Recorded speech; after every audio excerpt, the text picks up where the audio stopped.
Hi there. Today I want to make a video just to capture a discussion that is otherwise going to be deleted forever in just a few hours. And that is a discussion about this article, Is It Time to Rethink the Landa Kongreso? And this article was written by Hosferosnia, who was at the time the vice president of Esperanto-USA. Since this article, a new vice president has stepped in. Q is now vice president. And in fact, I think it's pretty much an entirely new board for the most part, because everyone only serves for a certain number of years. So one thing that was sort of controversial at the time was that this article appeared under the heading of Della Estraro, from the board of directors. Well, it technically just came from one person on the board of directors, but it being in this category made it seem like, oh, this is what everyone seems to be on board with and saying. And this article is, I don't want to, summarize it or anything, but essentially is saying, hey, let's not add to global warming and climate change and problems by doing a bunch of traveling. Maybe we shouldn't be having a big yearly event in one place. Let's support a lot of regional, smaller events around the United States instead, because is it even that important for us to have one big Landa Kongreso every year? It used to be important back in the 50s and 60s, but do we need to get with the times and redo our whole way of looking at things? And whatever resources we now pour 100% into one big event, why don't we pour that into multiple small events and maybe have more of an effect that way? I think that's a fair summary, but I will have you read it right now. So this article itself isn't going away, but there's an interesting discussion related to it. So I'll show you right now the first, the top part of the article. I'm now going to move down a little bit further. Feel free to pause. I'm going to go down the rest of the page. There we go. Pause there if you'd like. Go back up to the top. And now I'm going to go down a little bit. And down a little bit more. There you go. That should give you a chance to have read it if you wanted to. And so this is an interesting discussion. Now let me go over to the Esperanto-USA Telegram group that's about to be deleted and replaced with a newer one. All right, here we are on Telegram, and this is the page that's about to be deleted so that the new page can be run by the current board of directors who will have full access to it.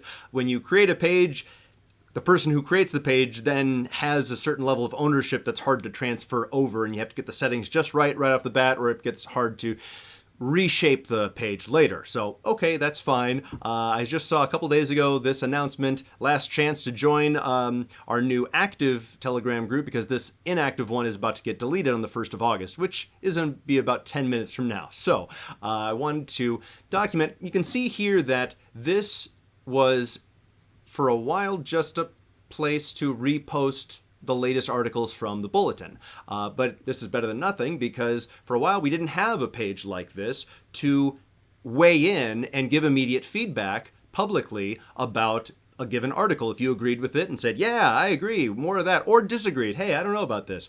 There wasn't really an easy way to do that. You could email the webmaster, you could maybe email the author of that article, and hope and pray that it doesn't go in their spam box or get ignored by them or forgotten about during a busy week, but that was about it. There wasn't a way to see, hey, am I the only one here who disagrees? Oh no, other people also say, they don't think that that's really the direction to go in. Well, good to know. Okay, and a discussion could then be had very quickly and easily in one place. So that's what was great about this group compared to not having a group at all.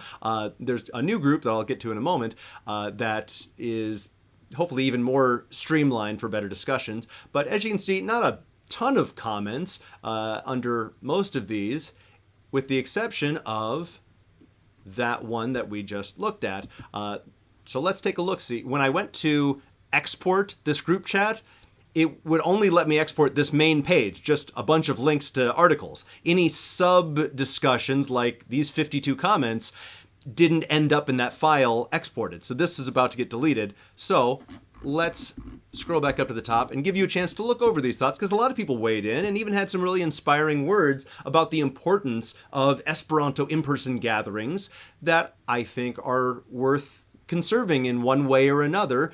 Just in case some future historian wants to be able to see, hey, when did mindsets, turn in this direction or that direction in a given year or during a different, during a certain time period? Well, I'm going to make sure that this discussion exists somewhere for such discussions. So I'm going to just scroll and pause for a moment at each text block. You can pause until you read it and then hit go, and I'll go down to the next one. So hopefully the video won't be too long because of that, but it can be as long as you want it to be because you can pause. Here we go.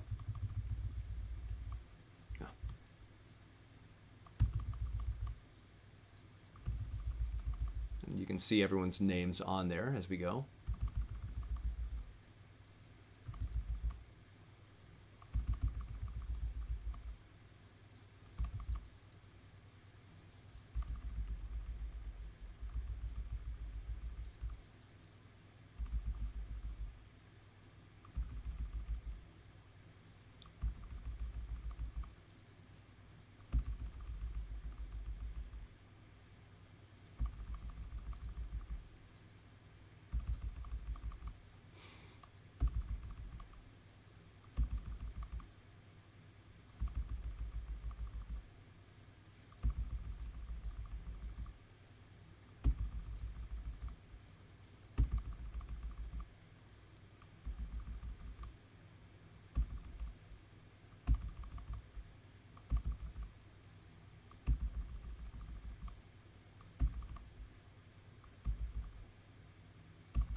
All right, that's the end of the discussion.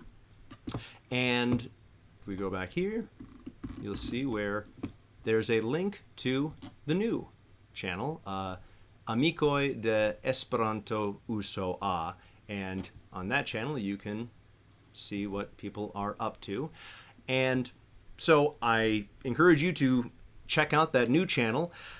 But yeah, I think it's important to save some of those older discussions and see what inspires us to plan for different events. It can be a lot of work to plan an in-person gathering, and there's certainly ways in which we can be more green-minded and ride share together. Brandon and I rode together to Nosk and Raleigh last year and saved some gas and money that way. And there's ways to take public transit as well to different spaces. I think Amanda Schmidt took the train to the 2024 one in Los Angeles.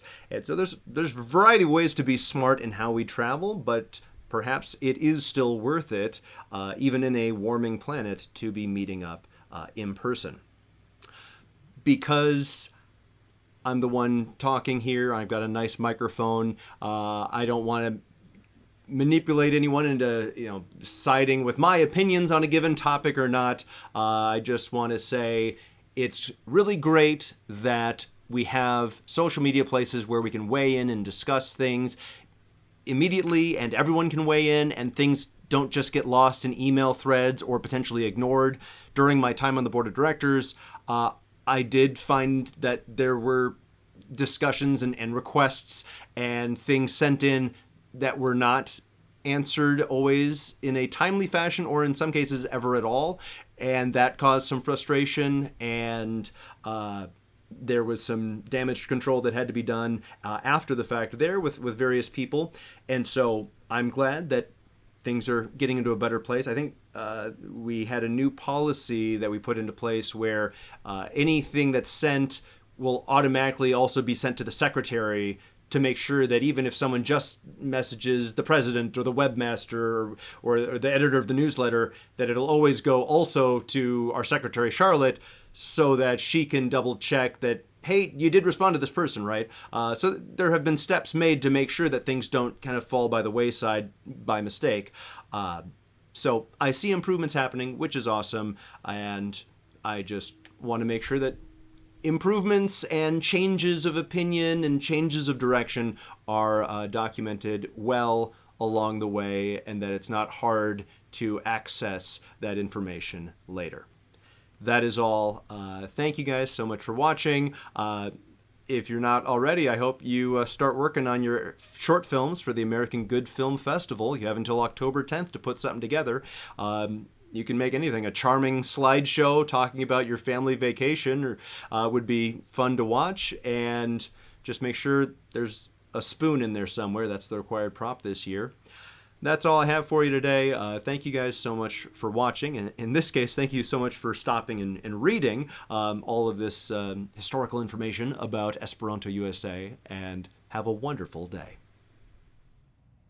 Patrons, thank you so much for your support in making these videos and for helping people explore Esperanto.